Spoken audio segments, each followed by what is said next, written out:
आपने अक्सर सुना होगा कि विटामिन्स को और मिनरल्स को एनर्जी मेटाबॉलिज्म के साथ कनेक्ट किया जाता है। तो आज हम इसी बारे में बात करेंगे। हेलो, मेरा नाम है डॉक्टर काम्या टिक्कू और आज हम बात करेंगे कि क्यों विटामिन्स और मिनरल्स हमारी बॉडी में ज़रूरी हैं और आपको क्यों उन्हें अपनी डाइट में लेना चाहिए।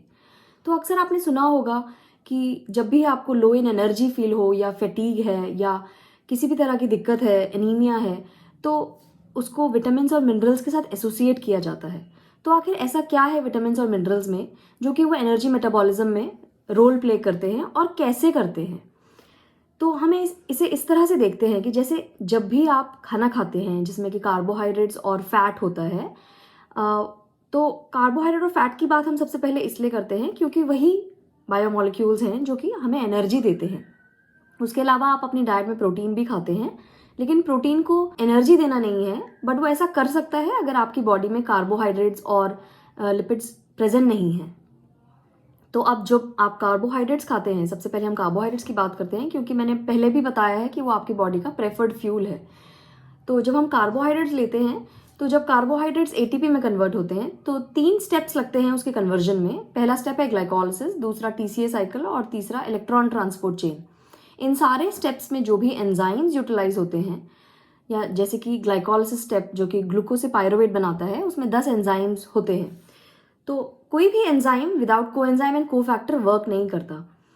तो जो कोएंजाइम्स होते हैं, फॉर एग्जांपल एनएडी, आपने देखा होगा ग्लाइकोलिटिक पाथवेज में या बाकी के और भी पाथवेज में, एनएडीएच, एफएडीएच2, इस तरह के जो कोएंजाइम्स हैं, या फिर विटामिन बी 12।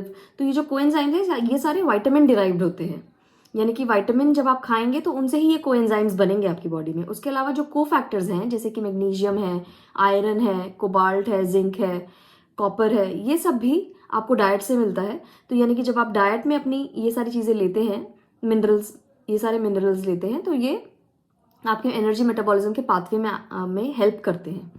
तो जो एंजाइम्स वर्क कर रहे हैं इस पाथवे के लिए, जो कि रिएक्शंस को कैटलाइज कर रहे हैं, जो कि कन्वर्जन में हेल्प कर रहे हैं, उन एंजाइम्स को वर्क करने के लिए इन विटामिन्स और मिनरल्स की ज़रूरत होती है, जो ना कि सिर्फ कार्बोहाइड्रेट पाथवे के लिए बल्कि लिपिड मेटाबॉलिज्म और प्रोटीन मेटाबॉलिज्म के लिए भी चाहिए होता है। तो जो भी आपने खाना खाया, अगर आप चाहते हैं कि उससे पूरी तरह से एनर्जी आपको मिले, तो उसके लिए आपकी बॉडी में प्रॉपर अमाउंट ऑफ विटामिन्स और मिनरल्स होना चाहिए। हालांकि विटामिन्स और मिनरल्स हमारी बॉडी में हमें बहुत कम माइन्यूट अमाउंट्स में चाहिए होता है, बट उसकी डेफिशिएंसी हमारी बॉडी में इसलिए हो जाती है, अपनी बॉडी में सिंथेसाइज नहीं कर सकते, इसीलिए हम उन्हें कहते हैं विटामिन्स, यानी कि vital amines. So they are essential for the growth, they are vital. That means कि हमें उन्हें डाइट में लेना पड़ता है, मिनरल्स को भी डाइट में लेना पड़ता है। और बिना विटामिन्स और मिनरल्स के जो भी आप खाना खाएं वो प्रॉपरली एटीपी में कन्वर्ट नहीं होगा। That's all for the video.